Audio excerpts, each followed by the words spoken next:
Hello everyone, welcome to my channel. मैं तुलिका आज आपसे बात करूंगी रिलेशनशिप के बारे में कि हम अपनी रिलेशनशिप को स्ट्रॉन्ग कैसे बना सकते हैं या हम अपनी रिलेशनशिप में क्या क्या गलतियां कर रहे हैं जो हमें नहीं करनी चाहिए। जब भी हमारी आपस में लड़ाई हो जाती है ना किसी से, तो हम ना बात करना बंद कर देते हैं सबसे पहले। अब ये जो बात करना बंद करते हैं, ये भी नहीं पता कि कितने समय के लिए कर रहे हैं। कुछ लोग होते हैं कुछ घंटों के लिए बात करना बंद कर देते हैं। कुछ लोग ऐसे होते हैं कि वो कुछ क्या बोलते हैं 24 घंटे बात नहीं करेंगे। कुछ ऐसे होंगे 1 दिन 2 दिन 4 दिन भी बात नहीं करेंगे। तो ये सबका अलग अलग टाइम होता है। वो सोचते हैं अगर हमारी इस बंदे से लड़ाई हो गई है तो अब हम बात नहीं करेंगे। उन्होंने मुंह से बात करना तो बंद कर दिया है, लेकिन यहाँ से वो फुल टाइम सिर्फ उसी बंदे से बात कर रहे हैं। अपने मन में सिर्फ ये सोच रहे हैं इन्होंने ऐसा क्यों बोला, मुझे हर्ट क्यों किया, इन्हें ऐसा नहीं बोलना चाहिए था, मेरी क्या गलती थी।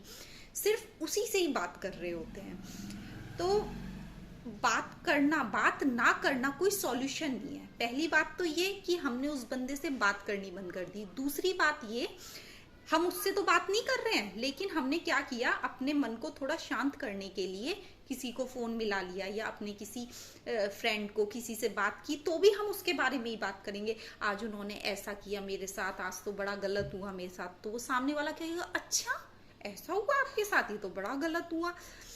तो इसमें भी क्या हुआ, हमने और ज्यादा नेगेटिविटी फैला दी। लड़ाई तो हुई थी हमारी, लेकिन उससे हमने किसी और के साथ डिस्कस करके अपनी लड़ाई को, उस नेगेटिविटी को और ज्यादा फैला दिया। अब जो तीसरे बंदे ने हमारी बात सुनी तो उसने कोई सॉल्यूशन तो देगा नहीं। वो सिर्फ वो हमारी बात को सुनेगा और कहेगा अच्छा तुम्हारे साथ ऐसा हुआ, ये तो बड़ा गलत हुआ। उससे हम और ज्यादा भारीपन महसूस करेंगे। अगर आपको किसी के साथ बात करनी ही है तो सॉल्यूशन डिस्कस करो, ना कि प्रॉब्लम डिस्कस करो। प्रॉब्लम डिस्कस करने से कुछ नहीं होगा। प्रॉब्लम डिस्कस करने से वो प्रॉब्लम और ज्यादा बढ़ जाएगी और ज्यादा नेगेटिविटी बढ़ जाएगी। तो आपको क्या करना है कि बात करना छोड़ना नहीं है, क्योंकि जब बात करनी छोड़ देते हैं घर में, मैंने क्या देखा है कि जैसे हस्बैंड वाइफ में बात हो गई, उन्होंने बात करना बंद कर दिया, तो क्या होगा, वाइफ बोलेगी अपने बच्चों से कि बेटा, मम्मी ने पूछा पापा से पूछो खाना खाएंगे क्या। तो बेटे ने कहा माँ पापा मम्मी पूछ रही है खाना खाओगे क्या। पापा ने क्या बोला, नहीं मुझे भूख नहीं है। उसने कहा पापा से पूछो कि क्यों, कुछ का बाहर खाकर आए हो क्या। तो पापा कहेंगे अपनी मम्मी को बोलो, उन्हें क्या मतलब, मैं कुछ भी खाकर आऊं। तो ये जो चीज हुई ना, हमने कम्युनिकेशन करना बंद किया, अपने बच्चों को बीच में इन्वॉल्व कर लिया, तो बच्चों पर भी ना यही प्रभाव पड़ता है। बच्चे क्या सोचेंगे कि जिंदगी जीने का यही तरीका होता है, ऐसे ही जिंदगी जी जाती है, ऐसे ही आपस में हस्बैंड वाइफ बात करनी बंद कर देते हैं।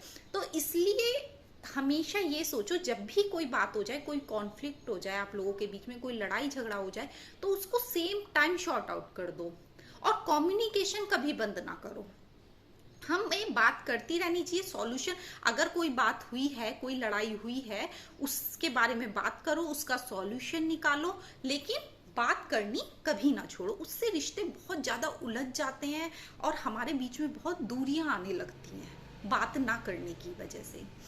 हमारे रिलेशन में ना फ्लेक्सिबिलिटी बहुत ज्यादा होनी चाहिए, है, एक दूसरे के लिए बहुत फ्लेक्सिबल हो। हम एक विश्वास बहुत ज्यादा होना चाहिए, इतना ट्रस्ट होना चाहिए कि हम एक दूसरे के साथ बात करने में बहुत फ्लेक्सिबल फील करें। कोई भी अपने दिल की बात हम एक दूसरे के साथ शेयर कर सकें। कुछ लोग ऐसे कहते हैं कि ना हम लोगों में लड़ाई इसलिए होती है कि हम सेम नहीं है। सेम दुनिया में कोई नहीं होता, हर कोई अलग होता है। और सेम मैं अलग हूँ, मेरे हस्बैंड अलग हैं, सबकी आदतें अलग होती हैं, सबकी हर चीज अलग अलग होती है, सबकी सोचने के तरीके अलग अलग होते हैं। और अलग अलग तरीके होते हैं तभी तो अच्छा है।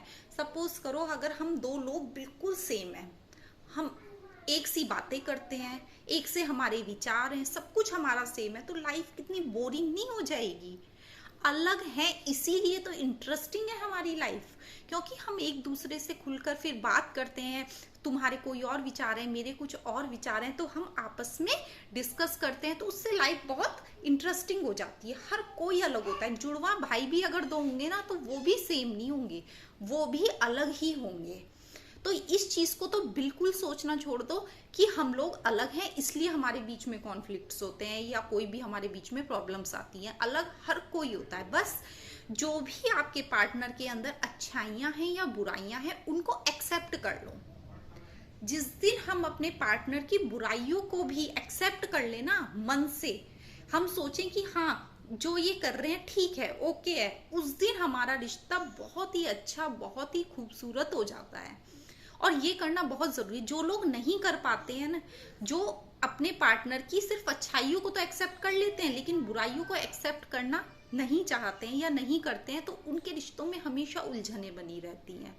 तो अपने पार्टनर की अच्छाइयां और बुराइयां दोनों को एक्सेप्ट करो, क्योंकि ये तो ऐसा रिलेशन होता है जो हमेशा एक साथ चलता है। और एक दूसरे की ना बहुत ज्यादा रिस्पेक्ट करो। कभी भी किसी के आत्मसम्मान को ठेस मत पहुंचाओ। ऐसा मत बोलो कुछ भी, ऐसा मत करो कुछ भी कि आपके पार्टनर का ईगो हर्ट हो जाए, उसके आत्मसम्मान को ठेस लगे। वो हमारे रिश्ते को ना बिल्कुल हिला देता है। तो कुछ ऐसा करो कि उसके लिए उसको बुरा ना लगे और उसका आत्मसम्मान को ठेस ना पहुंचे। एक दूसरे को ना, हम क्या सोचते हैं, अगर हम पार्टनर है, हम दोनों में ऐसा रिश्ता है तो हम एक दूसरे को ना बहुत ज्यादा ना एक दूसरे के साथ इतना मिल जाते हैं, इतना वो हो जाते हैं, हम एक दूसरे को आजादी ही नहीं देते, स्पेस ही नहीं देते हैं। इस रिश्ते में स्पेस देना भी बहुत जरूरी है। छोड़ दो थोड़ा खुला एक दूसरे को, उसको भी अपनी जिंदगी जीने दो, अपनी भी। और अगर कोई भी प्रॉब्लम होती है, कोई भी बात होती है, कुछ भी आपको डिस्कस करना है, अपनी लाइफ का कोई भी डिसीजन लेना है, हमेशा दोनों को मिलकर बैठकर एक साथ डिसीजन लेना चाहिए। ये नहीं है कि मतलब हस्बैंड ने बोला वाइफ से कि मैं ये चाहता हूँ और बस वो हो गया, नहीं, उससे भी पूछो आप क्या चाहती हो। दोनों मिलकर एक साथ डिसीजन लेंगे तो उससे भी हमारा रिलेशन स्ट्रांग होता है। तो आज की वीडियो में बस इतना ही, फिर मिलेंगे नेक्स्ट वीडियो में, तब तक के लिए नमस्कार।